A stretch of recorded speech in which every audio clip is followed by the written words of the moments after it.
Hey everybody, and welcome back to another exciting episode of the VOD Squad. This is episode 111 on December 19th, 2018.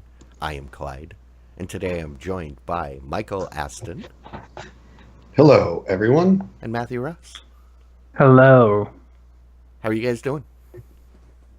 We are well. On this, as we creep ever closer to the winter apocalypse known as Christmas. Well, the family is arriving tomorrow. The tree's been set up. The Christmas lights are not all put up. We still actually have a little bit. I'm going to be doing a little wrapping after school tonight. After school, like after work. Open mic. Why don't you give us a wrap right now? Gig? No. I'm no good at that. So yeah, it is the season. So see, I like Post-it notes because on the Post-it note I can write fancy wrapping paper, and then you just stick it on the thing. Clyde, you have a reminder in the chat. Okay. Oh, well, yeah. Thank you. Thank you, Bad Weave. Sorry, M-Beam. Well, wrapping wrapping gifts is an interesting process because, for me at least, because you have to make a decision about what to wrap with what. If normal wrapping for normal people is great, but then they have the people who need to have their items wrapped in duct tape. And every once in a while that's got to happen. And so, makes it life interesting. I hate wrapping because I learned to do it properly. I worked at a variety store when I was in high school, and they taught me how to properly do the wrapping that you pay people to do. So then when you know how to do something right, it's so hard to do it quickly and then just get it done. It ends up being perfect every single time, and that takes time. And it's aggravating. I hate wrapping presents because I get super aggravated when it's not perfect. And I am not super skilled at it. I know how to do it right. I also worked at Best Buy not Best Buy, at Barnes & Noble, and we did gift wrapping there, and that was one of the things they taught us how to do. So I do know how to do it right. I'm not particularly good at it, but it drives me crazy when it's not perfect. Especially when it's not good paper, and then the pattern, trying to get the pattern to line up perfectly. Oh, man, you guys are just... Oh, no. It's supposed to look bad for most people. You don't even bother. You're putting too much effort into it. Well, but obviously, like I said, that's the problem, is once you learn how to do something right, it's hard to do it wrong. It's like you guys in 4K TVs and not ever going back to 1080p. Or come on, guys. It doesn't have to be perfect. Yes, it does. I don't even know how to respond. If I do it. If I do it, it has to be perfect. That's the thing. That I'm okay with other people doing wrapping and it not being perfect. It doesn't bother me. No, you do but it. If I do it, it has to be right. Anything you should do at the best of your ability. And so, if you're not good at it, but that's fine.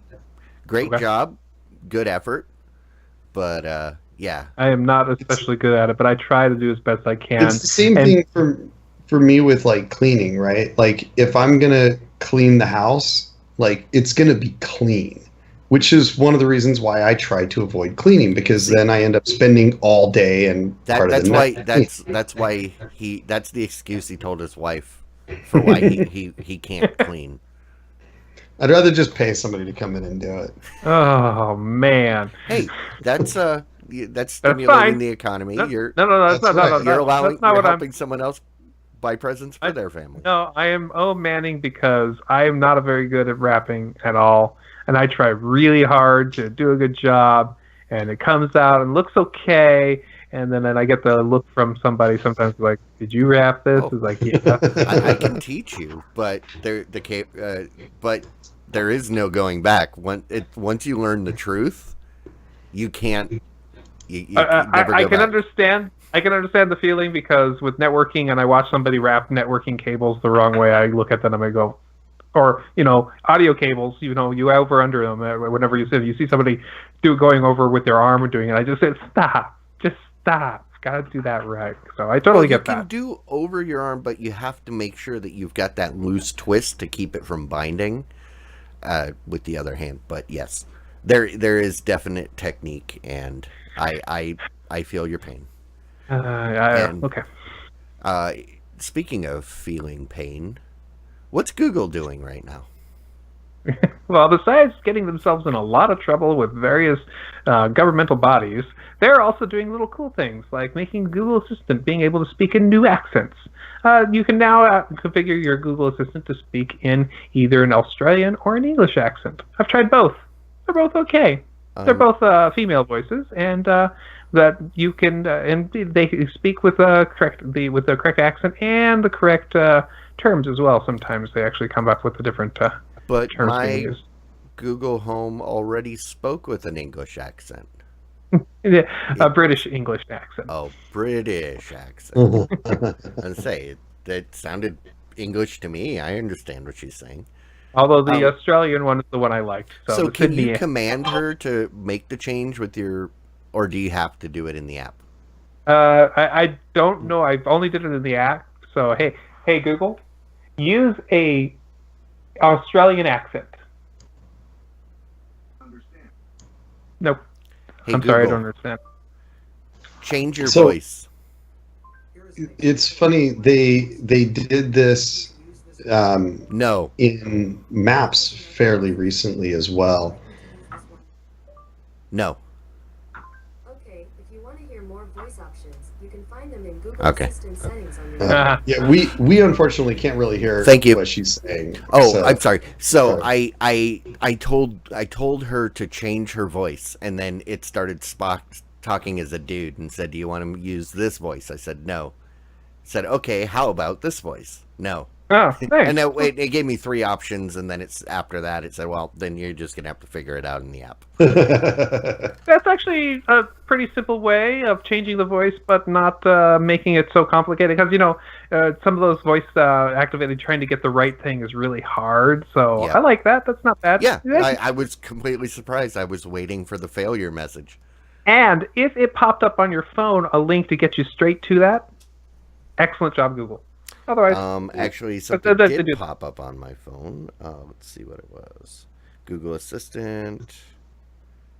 link straight to how to change your voices, or at least like to the Well, submenu. I'm trying to. Something's wrong because my phone was actively in a different thing, so I can't bring up the. Even though That's it's there, but yeah, there was something there. So, Yeah, I my think wife- I got it. She somehow accidentally got her phone switched to British accent for the navigation voice. Yeah. Maps, and she was really confused the first time where she's hearing this female British accent, and then all of a sudden it tells her to take the slip road. She's just like, what's a slip road? And it's an on-ramp or an off-ramp. Apparently that's how they define it in Britain, in England, but it's called a slip road, and just crazy. Excellent. All right. Learn something new every day. Yep. Yeah. So, bottom line, I'm excited for this. I've been waiting for something cool. I still want a Mr. T voice, but I will settle for Australian lady. Okay. Yeah. Well, if you also like the same kind of features on your Amazon Fire TV Cube. The Amazon has done some updates for that device as well. Last week they've decided to update it and give it some more features, including follow-up mode, which allows you to ask it additional questions. This is a feature that most of the other Amazon Echoes have already had, but in particular the Cube did not. And they also gave it the option to do the multi-room audio, which, if you ask me, I don't understand why it wasn't in there right from the start. Yeah. And I was say the follow-up mode, that should have been there a long time when it launched. Yeah. I mean, conversational, that's been around. 2 weeks ago, almost exactly 2 weeks ago, I finally set up multi-room audio in my house. I set up a couple of different zones and got it configured and stuff so my wife could listen to Christmas music and whatnot. And I was super annoyed because I couldn't add my Fire TV Cube to any of my multi-room audio setups. So it could play in the kitchen, which has a Fire Plus, so it has pretty good sound. But there's a partial wall there, so it blocks some of the noise, or a fair amount of the noise. So it would have been nice to have it on the TV. The complication, I think, is that Fire TV Cube really isn't intended for music. It's intended to play music through other things. But it should expect the default to be play music the way you play it through your TV or whatever. And I don't know how this will work. I am definitely going to try to add it tomorrow to my multi-room audio and see if I can get it going. All right. Very cool. Let us know. Rock on. Yep. So looks like we're going to be getting a little cool little trip down memory lane for some of us on Twitch.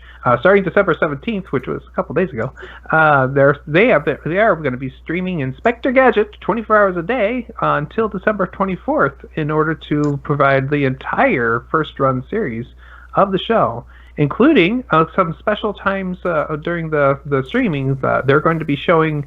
They're going to be having the co-creator Andy Hayward, inside the Twitch stream and providing cool little tidbits about the show and apparently drawing cool gadgets from Inspector Gadget based on the names of people inside watching the stream. I really would love to see what he draws for BioCow. The only thing I have to say about that, other than cool, is they better end that stream by raiding Dr. Claw. Next time, Gadget. Next time. Or at least have a raid by Dr. Claw. But something like that. That would be great. I agree. Cool. So this every year YouTube does their rewind video, and this year they did it and apparently pissed everybody off. This has become the most disliked video ever made put on YouTube. Mostly because, quite frankly, the reasons behind why people were so upset behind it is kind of not clear to me. It's a video that follows pretty much the same formula they've used in years past, where they have some type of celebrity, big-time celebrity, introduce the video. They have various people who are, YouTube stars, either up-and-coming or, old stars from YouTube throughout the video. They talk about things. They do some dance moves. They do some comedy in there. And this year, for some reason, I'm not actually exactly certain why. Maybe it's the whole Fortnite bit that they did at the beginning. Everybody hated it. This is a phenomenon. The funny thing is, it has supplanted the Bieber Baby video, which racked up it racked up 9.8 million downvotes over 8 years. This, in the span of like a week, has surpassed it. So just to put things in perspective, I'm gonna go visit this video just so I can downvote it because I want to be included. Well, see, this is the power of of these YouTube stars, right? When you have somebody like Justin Bieber, he's not he's not a YouTube star, and B, he's not being attacked by other YouTube stars that are getting excluded from the video. People aren't pissed that they're YouTube. So the real issue is, PewDiePie has how many millions of followers, and you don't include him. Every single one of his followers, well, not But everyone. is that not him in the picture with the blue hair? I believe that's supposed to be Ninja. Oh, I Yeah. don't know him. Yeah. Well, So also, I mean, yeah, I do know that PewDiePie wasn't included because of his own faux pas, right. which, yeah, but But yeah, I mean, but he's got 77 million subscribers, and I assure you, a huge number of his subscribers were ticked off that one of the most famous YouTube celebrities got no love on the Rewind video. And you know, they talked about in this article a couple of the other things that, you know, 500 million views for the you know, I never even heard of the video, the Johnny Yes Papa video or whatever. 500 million views and didn't get any votes or any mention. So, you know, they left out a lot of stuff, and that's the power of these YouTube celebrities is their followings are rabid. They love their celebrities, and they're going to vote for them. And if you don't include them, they're going to vote against you. but you know though, what you have to do with anybody that's rabid, you have to put them down, Old Yeller style. Oh, That's but behind the barn, man. I have I had a reconsideration. I will have to visit that video and upvote it because I don't want to be part. I need to be contrary. So I'm gonna go upvote that video. I thought it seemed very unlike you to Yeah, I want realized one that of in the the moment lemons, when wait, that's part not, of the horde, that's not right. one of the unwashed masses. I'm not a follower. One of us. One of us. Okay. All right. So there's just a quick story. Amazon, who for years now has not been selling various products because reasons, including Google's Chromecast, which they haven't been selling for a while, and they just recently put it back up for sale in the store, just in time for Chromecast to basically not be relevant anymore for most people. Well, they just came out with the new Chromecast, so The new Chromecast is literally exactly the same as the old Chromecast, just a little bit, you know. nicer we all processor. know my feelings about the Chromecast. Yeah, that's nice. But yeah, I don't know what to think about this. Maybe this is why everybody downvoted that video, or maybe Amazon said, "Hey, if you downvote that video, we'll put this back in the store." I don't know. I don't know what. Maybe there's some new Amazon and Google are on better terms. Who knows? I would like to speculate wildly, but I really don't have anything to go off of. Real quick, I think this is Amazon. I really think that this could be a huge story as far as like a lawsuit, because what has Amazon done is literally used their market power to change the position of a competitor. Now, is that something that's going to happen? I don't know. Is it a big enough deal? I don't think so. But the thing is, they're a private company, and they have the right to sell or not sell anything that they want.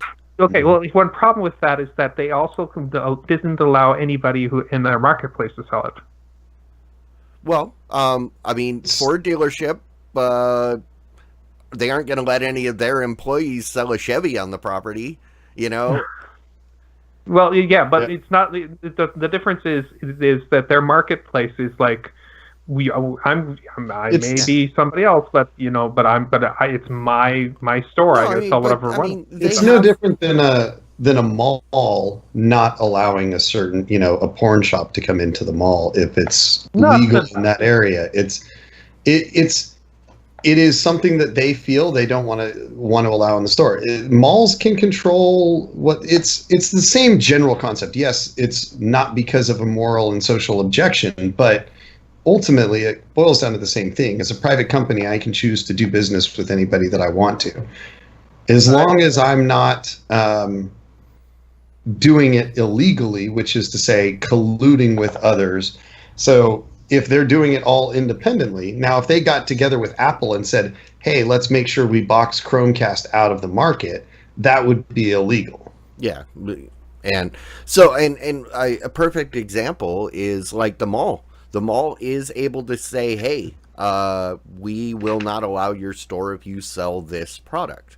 The perfect example is here in Eden Prairie. They've got an empty end of the mall because the Sears closed down. It's been empty for years. This sporting goods store, Shields, was set to move in. They're doing construction, and then the mall said, "Oh, wait, you sell guns. You can't sell guns at this location." And Shields said, "That's like 90% of our sales." And so the mall said, "No, you can't rent this space." And they could do that.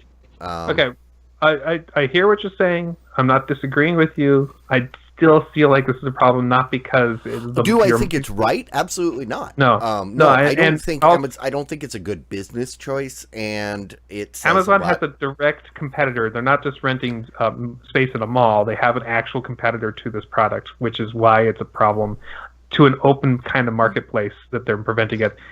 And also, I agree with you that I don't think this is going to go anywhere because I think Google is not going to put their foot down and make a big enough stink about this. They're happy with what they've got. I agree that this is a bad move from an open marketplace perspective, and I think it's a bad move from a reputation perspective. I do think these kinds of behaviors tarnish the reputation of an otherwise pretty solid company. For the longest time, same thing was true of Apple's TV because they wouldn't sell it until Amazon put their own product on it, and then they would sell it. And that's exactly the kind of behavior we'd want to, discourage. Agree. But I don't think there's any legal repercussions. Like I said, there's no collusion. There's no real monopoly. There's a large number of other competitors on the market. Apple, like Chromecast, does fairly well on its own. Apple has a solid competing product. Roku has a solid competing product. So there's no monopoly. There's no collusion and stuff like that. So I don't think they're in any kind of real legal jeopardy here. But it is a bad practice, and it could get some blowback from the market. I'd say how much do you want to bet that Apple was secretly hoping that Google would sue them over this, because then they can say, "Hey, look at Google has just acknowledged how powerful we are and what an amazing seller we are." You mean Amazon? I mean, that's what I meant. Yeah. Yeah, I know. I get Google just legitimize and then use that as Google legitimizing Amazon as the corporate powerhouse that they are. One last little tiny way of looking at this is, what if it wasn't the Apple TV, and what if it wasn't the Chromecast, but what if it was the Roku? Nobody was allowed to sell a Roku. I bet you anything then Roku would have made a big enough stink about it. Well, that's a little. I mean, I would still say I'd still be on the same side that's kind of crappy to do that, but it's their prerogative, Okay. Well, okay. Yeah. I would think that at that point, legal action might have been taken by Roku. Legal action might have, just because it would be a bigger financial. It could potentially be a bigger financial hit to the company, but still, I don't think it would end up going anywhere. Hey, thanks, Media King. Do the shark dance. No, that's like. No, the baby. I was doing the baby shark dance. Oh, I haven't watched that yet. I need to watch that. We'll do that in the post show. But yeah, we'll see where this goes. It'll go nowhere. It's too late for Chromecast. Is what I'm saying. Yeah. CBS is. Hey, yeah, we've talked plenty about this. CBS has launched a streaming service for you if you want your news about New York City. No problem. It's available for you in New York City. This is for anybody who happens to be in New York and wants to know. All right. Sorry. Congratulations, New York. You have a new dedicated news channel. CBS News Channel, just for you. And another piece of interesting news, Discord has followed suit with the Epic Mega Games and come out with their own pricing plan for games that are sold on their service. Instead of asking for a 12% cut like Epic Mega Games or a 30% cut like Valve's Steam platform, they're only asking for 10%. So you get to keep 90% of the process. Now, why this is important, because this is a discussion we've had earlier about the possibility of this exact same, basically we're getting a competition in marketplace for how much money big a cut you get for hosting the games. Could this also move over to TV platforms? And now that we're seeing 3 players that are going to be competing in this game side, we could definitely start seeing this appearing somewhere. I mean, any one of them could say, "Hey, we'll give you a 20% cut." The Discord move is more of a direct competitor with Steam as opposed and Epic to Mega Games. Yeah, and Epic. But the problem is, Steam's been doing it since 2004. Right. And I'm not going to be moving over to Discord when all of my catalog is in Steam. Maybe for new players, good. I'm a big proponent for competition. I want more stores. I want infinite selection. But in this case, I don't think I'll be using it. Yeah, it seems like an interesting thing to get into.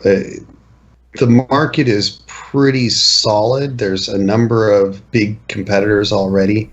You've got big companies like Green Man Gaming and a few other like semi-big marketplace type stores, and then you've got companies like Steam that are like powerhouses, and it just seems like it's a hard market to break into. But the way you got to look at it is Discord is the place that everybody already is. They're using Discord for the chat, for the voice. These are things that Steam has tried to implement into their, rather unsuccessfully. I mean, it works, but people don't use it. So if you've already got the game audience on your platform, being able to launch games without leaving it is a huge benefit to people, because I mean, like, let's say Fortnite, I can re-download it, big deal. It's not something that I spent like $80 on and I'm not buying it again. But totally can see them pulling marketplace for the free-to-play type games or subscription type games that you're already in. The problem is that, like, as you mentioned, the people are already using this, but you're talking about communities that are built around existing properties. And these communities are people that already engage with that property. I mean, because Discord's always open on my computer. I'm part of multiple communities. It doesn't really have that. Right. It's the fact that it's already open. I don't have to launch it. No matter what I'm doing, I could potentially just click a button and launch the game without loading up something else. And, so if you were to buy a new game, it would make sense that if you're going to be using Discord in that game anyway, why not buy it and have it available? Yeah, it's just, the barrier to entry being that, like you said, I've already got a dozen plus games in Steam, and transitioning, I don't know, it seems like it's a pain.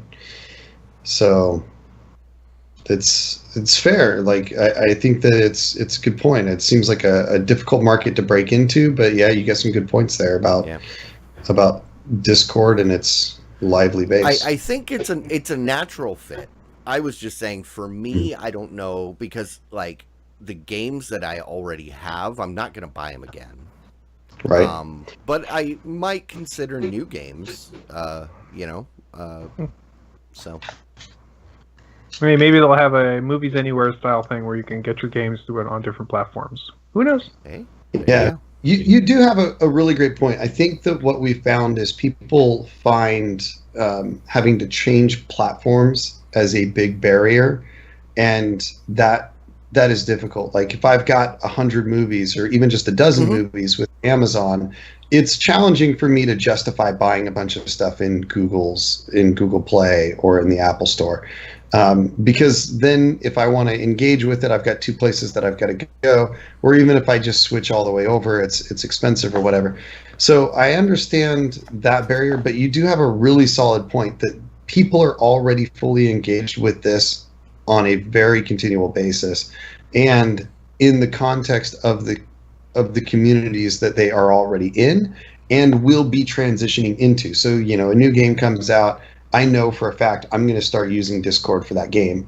And so, yeah, I mean, that's a really solid point. And I mean, think of it also this way, because like, if you buy the game through Discord, they can offer additional integration much better than they could if the game is running in Steam. Kind of like that's exactly what Steam does. They build the Steam communication integration into the game that is running in their client. So yeah, I can see why it would be appealing to Discord users. Yeah, well, you've convinced me. I think it's a good idea. I might start doing it too. All right. All right. Well, Apple has got this streaming service. You guys might have heard about it. It's an amazing streaming service. Oh, that thing they told us about like 5 years ago. Yeah, it's like old hat now. It's all it's amazing. It's out. Streaming. It's out now, right? It's not out yet. It's not. But they got some big names in it. They've got all these big people and big producers and big actors that are going to be on it. And it's. So where can I watch them? You can't. I don't know. It's the thing, but they announced that they're going to be getting new Peanuts cartoons. That's right. So if you want to watch your Charlie Brown and Snoopy, but Charles Schultz is dead. Did they reanimate his corpse? Well, interesting choice of words there. They're going to be streaming animated shows of the Peanuts comics. Apparently, they're going to be based on his classic cartoons, so they're probably going to have other artists bring it up. I don't know. We'll see how it comes up when it actually happens. But yep, they have announced that they've got Peanuts as on their streaming service, and you'll be able to watch Snoopy in space. All right. Somebody make a note to remind me afterwards. I've got a Charles Schultz story to tell you guys, but I guess if it's good, awesome. If it's not good, shame on them. That's all. I have to say. Yeah. If it's not good, that's a big problem for them. That's a big risk, if you ask me. So apparently 2 years ago there were IMAX theaters that had IMAX VR. Did you know this? I heard something about it. Maybe saw something about it at CES, but never actually. There wasn't a demo. I never ever even heard of IMAX VR, and guess what? They're now closing the last 3 locations this next year. So, if you have thought maybe you go into this great big location where you could put on some VR glasses and take a VR experience with probably some really cool features and or games that are set up from IMAX, and from the picture it looks like they're using the Vive. HTC Vive as their platform here. You better do it quick because time's running out, as they are going to be getting rid of that platform next year. I wonder what they'll liquidate the gear for. I'll give them $50 and take it all off their hands. Yeah. Well, it would be a good deal for just about anybody. All right, YouTube has their 4K stream support. Is available for very specific boxes and for the browsers if you have the right browser support. They've also started to provide 4K support on Comcast X1 boxes. So, if you really, YouTube is one of the easiest ways for you to find and view 4K TV nowadays. Except for it is not always easy to actually have something that is able to play it. The X1 is kind of common, so. Yeah, Media King 909 confirms that, and he says it looks glorious. Wonderful. Thanks for the field work. AT&T is providing DirecTV Now subscribers with this new cool option. If they have their internet through AT&T as well, they'll give you unlimited internet. That doesn't sound like 0 rating at all. Actually, this is how to talk about this. So I basically, they're I don't think it's I don't think it's questionable. Because they're basically getting the free upgrade. So AT&T gives you unlimited no data cap for an additional $50. And they're just saying, hey, if you're paying us $50 for or $30 or whatever for DirecTV now, we'll throw in the data cap for free. Yeah. Or yeah. well. So this has become an issue at our house because since we've dropped our cable, we have been watching TV through the streaming services more, and for the past several months we've gotten close to hitting our 1 terabyte limit for our current Comcast cable. We haven't gone over yet, but it has been oh, we're getting close. I'm just looking at the numbers here. I think we'll be okay, but we might go over, and that costs us more. Now, is it fair that they don't have to deal with that with their local service? Yeah. Yeah, I mean, Yeah. it really makes sense. I mean, there's two things about this. Yeah, so check this out. If you do DirecTV Now, first of all, does that count against your cap? Yes, it does. If it does, then you're going to likely need to extend on that cap, and they can't handicap their own TV service with a max on their data cap. But again, somebody else's. Yeah. So, but here's the thing. The problem is that it's absolutely reasonable for them to say, this is our service. We're going to let you not have to pay extra to use it on our bandwidth. I would agree. Now, if there are laws around how that stuff works, so it may not be legal, but it makes sense to me, and I would think it would be reasonable for them to do that. Actually, I don't think it's illegal law. I think that's perfectly fine. Yeah, I wouldn't think so, but I know there's a lot of regulations on bandwidth and stuff like that. Well, so, the thing is, so the way you look at it is, if you want the no data cap, you pay $30. Yeah.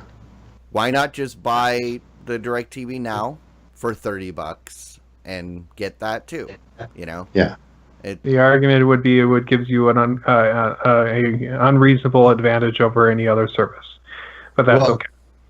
But only for AT&T. So here's the thing that they look at from their perspective is the likelihood of you buying DirecTV Now and using a lot of bandwidth on other services is significantly lower because you're going to be watching DirecTV Now as a major source of your video. So I think that's what the hope is. My argument against that is that makes sense if AT&T's DirecTV Now service was providing you video from your local distributor at your town, and so basically they were only sending it to you over the last mile.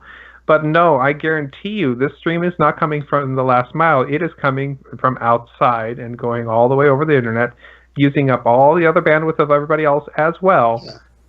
So, but the point is that for them, it makes they get more benefit out of you using their service. Yeah. So why? And again, if you're paying for their service and using their service, so they get that added benefit, you're probably not using other services like Prime Video and Netflix and Sling. That was Matt's point. More importantly, Sling TV and PlayStation View on this against this cap. So again, it makes total sense for them to do this. I am not surprised in the least. But me neither. That was Matt's exact point, is the unfair advantage, because they want you to entice you, incentivize you to use their product and not use the others. Right.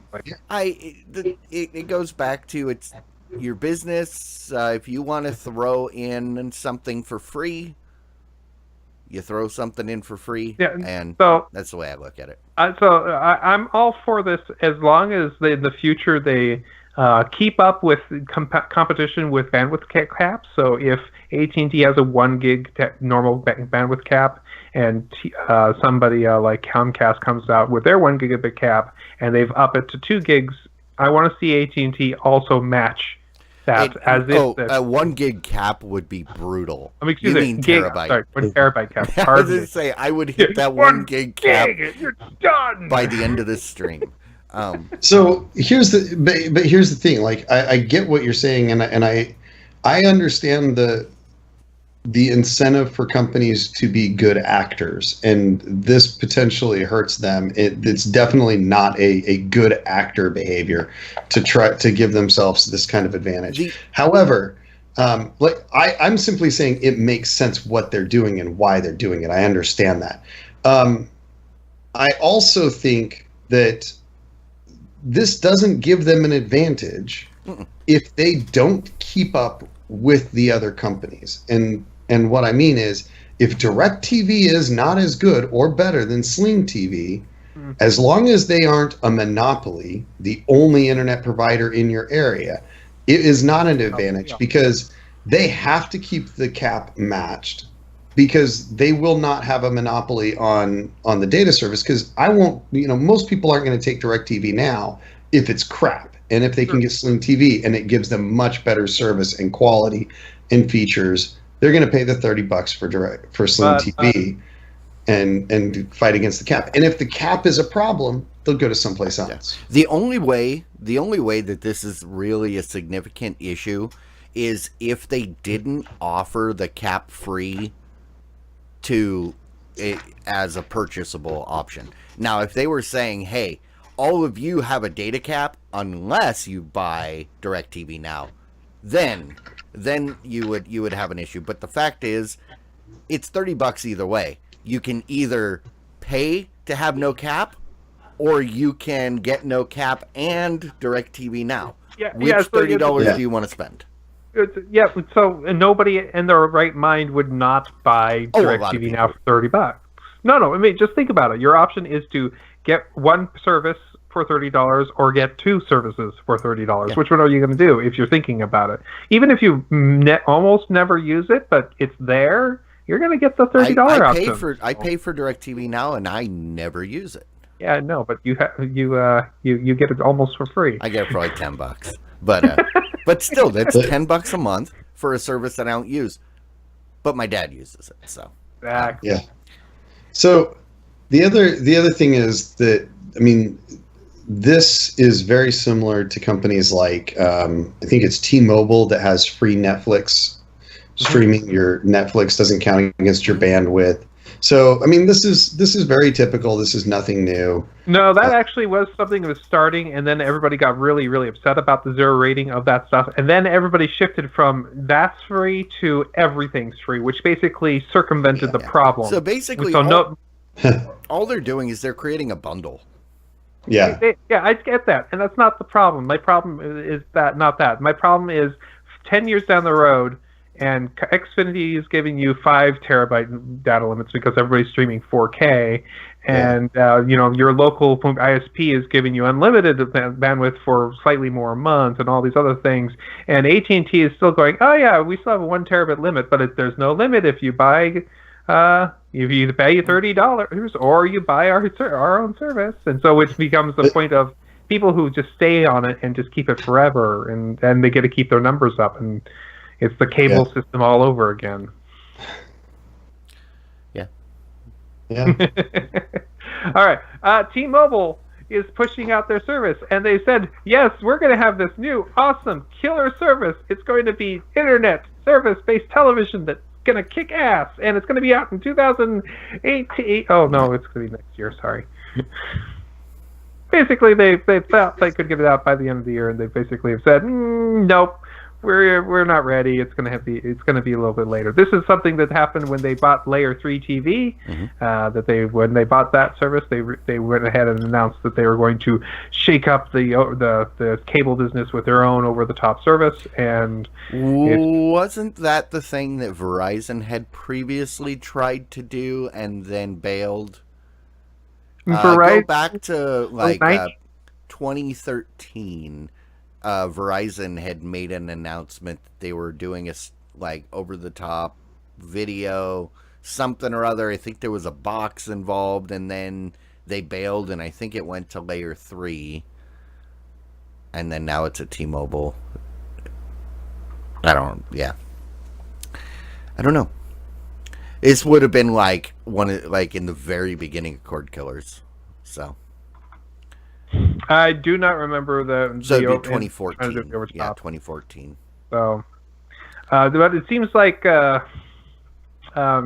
seems like everybody's trying to get into this service one way or another. We'll see. I really hope T-Mobile comes out with this over-the-top service, works on anybody's platform over anybody's internet, and is a killer deal for everybody. I really do. So We'll see. It's all we can work. If you are an Apple TV subscriber and you have Charter Spectrum, you can now use the zero sign-on feature. If you remember, that is the feature where if you let Charter know basically the MAC address, the identifier for your Apple TV, it will detect your Apple TV and let you sign into your Charter system without even doing a thing. Doesn't that give them an unfair advantage against other platforms? Sort of, except for it's an open thing that everybody can sign up for. So as soon as this is the theme of the show today of unfair advantages. That's why went ahead and put up a no stream for you title for a suggestion today. So this is exactly this. This will work for anybody who wants to try to do it. So if somebody wants to approach Apple and get the zero sign on for their system, they should be able to get it too. Cookies. But no, this is the zero sign-on thing is a cool idea, and Apple, I love the fact that you've thought this up. Apple, I'm really happy you made it work. Apple, I go ahead, have it as an exclusive for a little while, up in the 4 or 5 years even. Maybe I'll start getting bitter by then. Then open up the standard. Yeah, let me get my Roku to. We don't need IE 1394 again. You mean Intel's Firewire? No, not Firewire, because that's an Apple product owned by Apple. You can't even say that name without permission. Oops. IE 1394. There's an Intel name for it too. I forget, but yeah. Okay, we're now at near the end of the show. We have a couple more stories, but they were kind of left to go on. Should we do them or? We'll move on. Okay. We got a couple things we need to get to, so okay. We might talk about the improv one after, though. Did I skip that? What's that? I skipped one. I'm sorry. Yeah, it's okay. We'll talk about that one in the after, but because this is the point that is more important than what Google is doing or what AT&T isn't doing. It's what the patrons are doing. They are supporting this show. They are bringing us to you every week live. So if you're unhappy that we're here, it's their fault. Send your angry emails too. But if you are not angry, if you're unhappy that we're here, it's their fault. You'll need to subscribe to Patreon so you can post in our community board that you're unhappy that they're contributing to us. Exactly. It's the only way to do it. Absolutely, and the only way to get things changed, if there's something that we're doing that you just absolutely irritates you, become a patron. Then you get to tell us stop doing that, unless it shows. Well, we can't comply with that one, but yeah, I mean we try to do what we can with the directions that we're given from the people that matter. We can add a special backer level where you can fire the other backers, and then we'll stop doing it. Yeah, if you actually, no, that would be dangerous because you'd have people lining up saying, "Hey, I can't afford this anymore. Please fire me." No, we love our patrons. Thank you. Absolutely, you guys have brought new meaning to our life. To these smiling faces. And also, that if you're not aware, it's patreon.com/the VOD Squad. Give us a visit. We should check in with Big Voice Jay Ooh, see yes, what's going on. Oh, and I didn't fix the video, so cameras are going to be all wonky. Welcome to your Movie Draft Minute, presented by DiamondClub.tv for the week of December 17th, 2018. I'm your host, Big Voice Jay. Today, I shot my first turkey. Now I'm not allowed in the Whole Foods anymore. Let's go to the scoreboard. Team Movie Party's in last place with Spider-Man Into the Spider-Verse's $42 million weekend, bringing their total to $146.4 million. Team Drunk Kids Gaming is in fifth place with $217.2 million. Team VOD Squad's in fourth place with $251.4 million. Team Game Night's in third place with $367.4 million. Team Have a Drink is in second place with $416.4 million. And in first place, with Mortal Engine's $9 million weekend, it's Team Ritual Misery with $441.8 million. That's your Movie Draft Minute. All totals are accurate as of December 19th, 2018. So, judging by the way your foreheads were moving, you guys are excited for my meteoric rise that is beginning. You had a good start, but maybe not as good as you needed it to be for a big push. But it depends if you can keep up the momentum. I have a feeling because right now it's been basically 10 million every day, and I think because this is the one, like I said, it's going to be a weird, hard to determine because I know a lot of people were not interested in seeing it because it was animated. But with everybody now telling them you have to see this, it is amazing.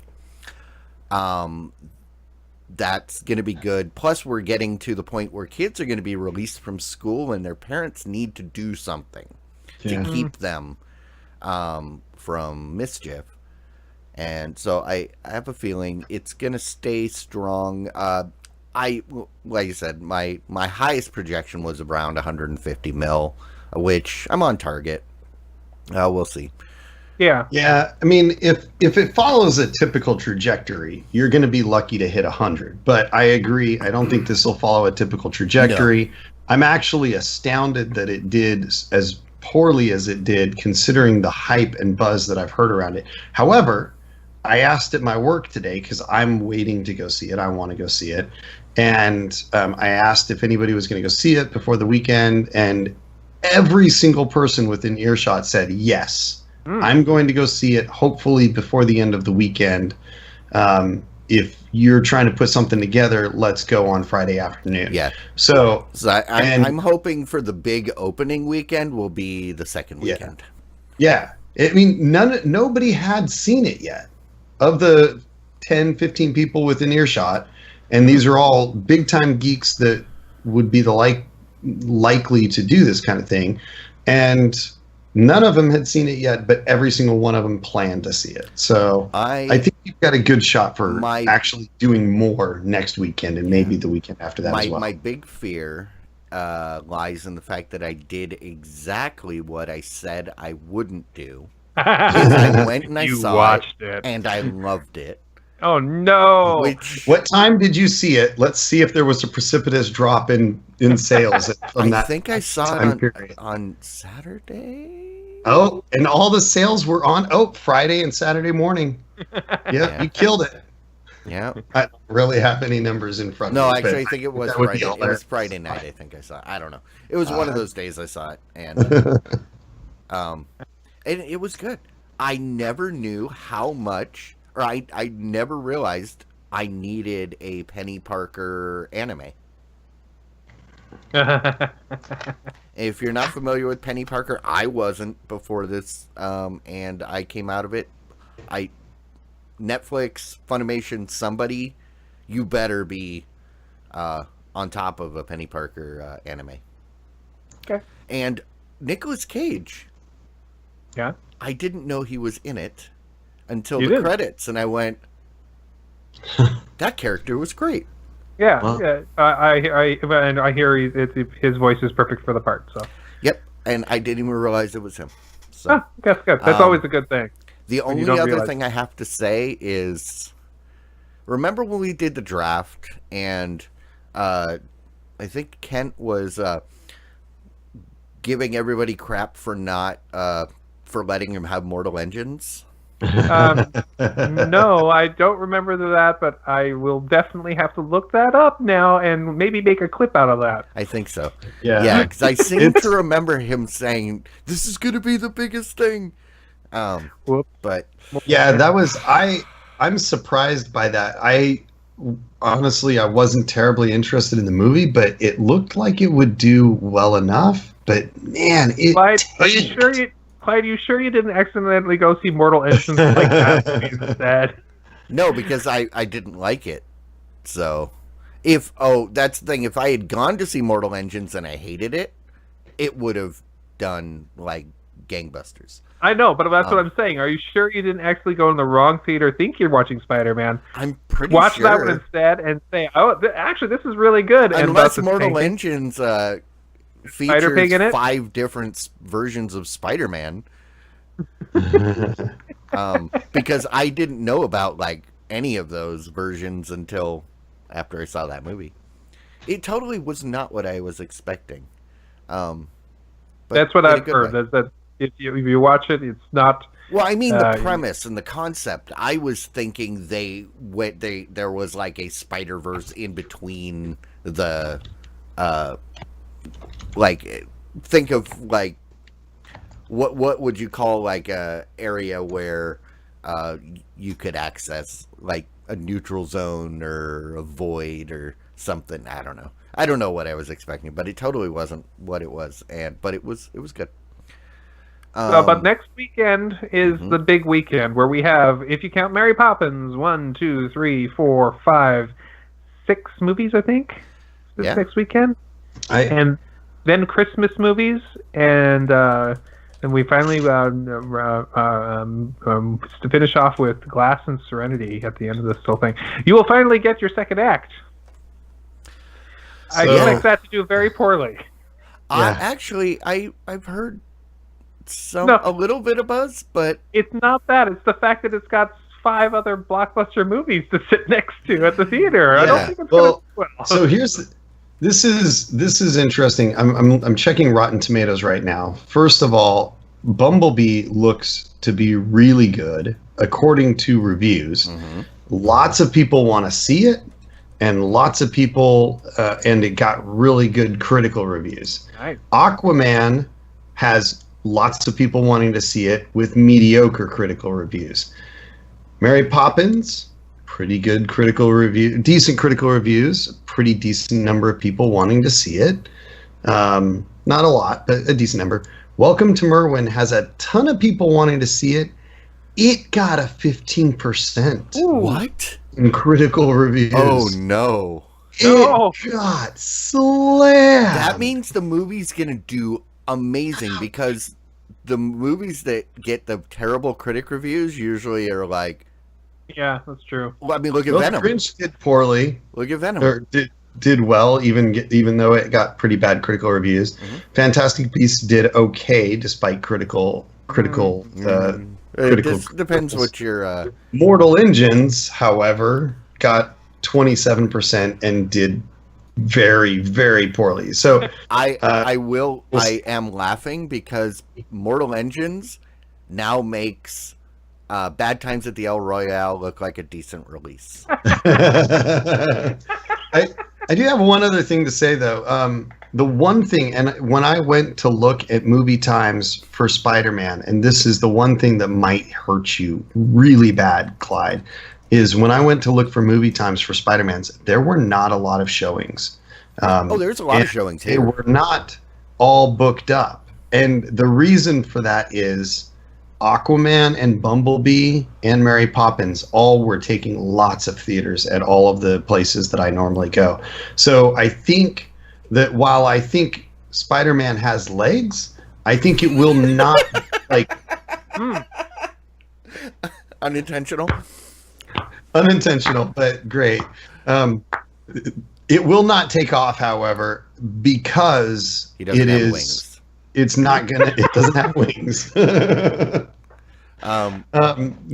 There's just too much competition this weekend. That's taking up. I'm not worried. And yeah, I'm looking at the long term. But Yeah. I don't know. All I have to say is if you haven't seen it and there's an Alamo in your area, go to the Alamo, because all of the pre stuff they dug up a whole bunch of old Spider-Man stuff that was amazing. And then they kept showing these Spider-Man versus the Hulk action figure commercials from the 80s. And yes, definitely Alamo was the way to see it. Yeah. So I only have one other little bit to say about this is that my son, he has a computer that he uses every once in a while to watch some videos. He's not usually allowed to watch stuff on YouTube without asking, but he goes to other websites and or uses things like Netflix and or then uses the kid section for it since he's a little young. But he's in view of all of us in the room, so he can't do anything inappropriate on that computer. So my wife was sitting there watching a show and looked over and said, "What's that he's watching?" And I turn and I look, and it's comes up with the ad for On the Basis of Sex, which made my wife go, "What is that? Get that off the computer!" I said, "It's just an ad, and it's actually fine." She goes, It's not what you think. "Not what you think." it's about a lady that was a judge. I think it would be hilarious if that movie did surprisingly well because so many people accidentally went to see it. Yeah. So This is not what I thought. Well, I expect there to be fake trailers for that movie that will be hilarious. I expect them. 50 Shades of this On the Basis of Sex and things like that. yeah. All right. Well, hey, let's get into some quick. Oh, that's new. All right. Rants and raves. Oh, what's up?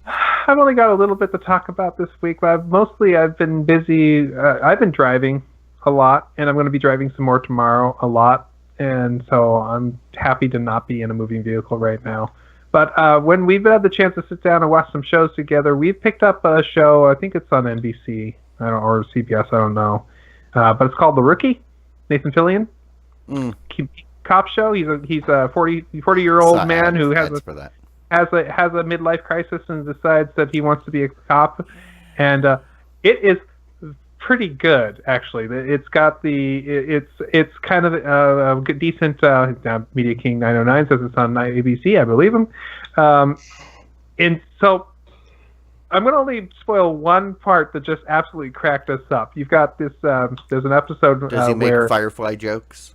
No. Okay. There's an episode where he and another guy are like surrounding this badass guy, and he's like, "Oh, we're gonna fight! Oh yeah, we're totally gonna fight!" And so they get ready to have a nice fist fight together. The badass guy kicks one, punches the other in the stomach, and then two lady cops come right by. One sprays him in the face with a pepper spray. The other one hits him with a taser gun and says, "We're supposed to.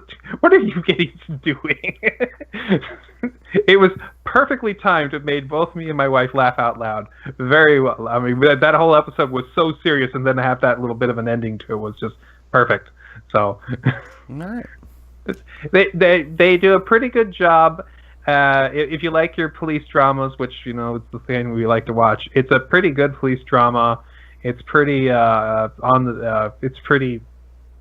I like it. It's pretty good. It's been a lot better than I expected it to be. So, give it a shot, and you might like it. Definitely watch it on Hulu without commercials. It's probably a ton better that way. That's the way we're watching it. All right, Mike. Nothing. I don't got a lot. I don't got a lot to talk about today. I will instead of doing a rant or rave, I will request raves for mobile video games, specifically any new mobile video games people are loving. Let me know. That's what I'm interested in finding out. So, just on the related topic, how's your gaming on Breath of the Wild? I am liking what I have time to do. I have not had very much time at the house. Are you off the plateau? Yes, I am. Okay. and I've gotten to the first village. Okay. And I found a horse. Caught a horse. Congratulations. So Yeah, you still have a lot to do, but yes, good job. yeah. So that's where I'm at. I haven't done a lot. My daughter is. It's a battle to get any time on the Switch because my daughter is playing Pokemon Let's Go Pikachu, and so it. But that's okay because I've got a lot going on, and it's hard to find the time to play, anyways. So yeah, All right. it's good. Let me know if you have any suggestions, though. All right. Hey, I've got a couple things that are worth checking out. Number one, the kids are all right. They are? Oh, The that's kids good. are all right.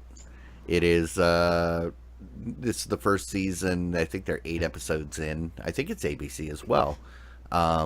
Catholic family, 8 kids, growing up in the 70s.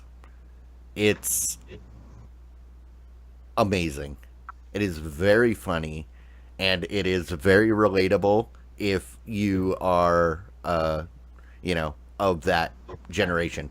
Because I'm watching it, and it evoked memories of my childhood in the 80s. But, it was like, yep, that was life. I didn't have a family with 8 kids, though, but, yeah. Definitely, I watched the pilot episode because it's like, whatever. It was on Hulu, and Hulu, I started playing it, and my TV turned on for some reason. And yeah, it's amazing. Absolutely watch. There was 2 other shows that I stumbled into. One was that Pine Gap show that's on Netflix. It's about the NSA spy facility in Australia. It's a colo. It was okay. There's some glaring things that was just like, they're on a manhunt trying to figure out who's planted a thing that's stealing information, and they can't figure out who. And it's like, that's a government facility. Every single inch of that building is being recorded. Yes, it's air gapped and not out, but you know exactly who did what at what time. I'm pretty sure even the bathroom stalls are being recorded. So, which kind of ruined the story for me, because man. I mean the drama. It's like, it's really high tension. They did a really good job of building tension, and this mystery throughout the episode. But yeah, there's just these glaring things that I'm like, but. And then there's a show I completely stumbled across. It's a YouTube original called Origin. It's created by 2 people. One was did something on The Crown, I think, and then the other worked on Lost. And it's kind of a Lost style show, but on a spaceship. Meets Alien. And if you liked Lost, it does a lot of the same things where you each episode you see like backstory of a specific character, so each episode kind of focuses on one character. It's a lot of action, mystery, sci-fi. It's definitely worth watching if you're subscribing to YouTube TV. So, I might have to check that one out. Yeah, it's they're hour-long episodes. I'm getting ready to start the final episode. I started about a week or 2 ago. Yeah. Alrighty. Well, with that, I think we should probably shut this down. Aww. Yeah, we can head into the after show. And that's right. If you are watching this after the fact, we do this live every Wednesday night at 9 p.m. on Twitch. And if you are here joining us live, you get to not only submit title suggestions, which everybody should go vote on now. Somebody put the remind into the chat. And then also, you get to hang out with us after the fact while we go through those titles, vote figure out what we're gonna do, and then talk about stuff. Ask us questions. Talk about weird things. Yeah, especially the things that I'm constantly telling people to remind me of after the fact. Yeah. So, and then again, thanks to all the patrons. If you would like to support us, that is patreon.com/the VOD Squad. And with that, I bid thee adieu. Everybody, thank you so much for joining us. Guys, pleasure as always. Bye. Bye. Bye.